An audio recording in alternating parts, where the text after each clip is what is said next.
కావాలని రిటైర్మెంట్ కు దగ్గరగా ఉన్న అధికారులను సిట్లో పెట్టి రిటైర్మెంట్ కు దగ్గరగా ఉన్న అధికారులను ఉపయోగించి ఇవాళ మా మీద రకరకాల ప్రయత్నాలు చేస్తున్నారు.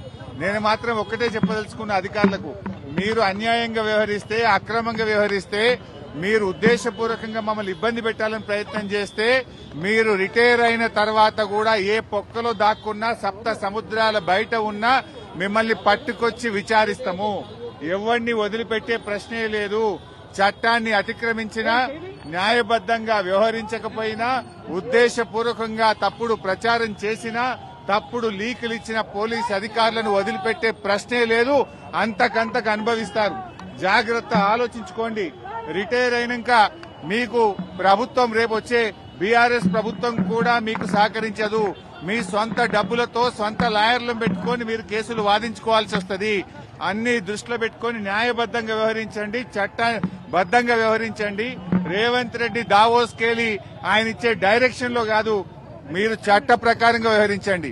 దావోస్ నుంచో, సిపి నుంచో, ఇంకొకరి నుంచో తప్పుడు సూచనలు, వాళ్ళిచ్చే ఆదేశాలను మీరు పాటించి చట్టాన్ని అతిక్రమిస్తే మాత్రం దానికి మీరే బాధ్యత వహించాల్సి వస్తుందని హెచ్చరిస్తా ఉన్నాం.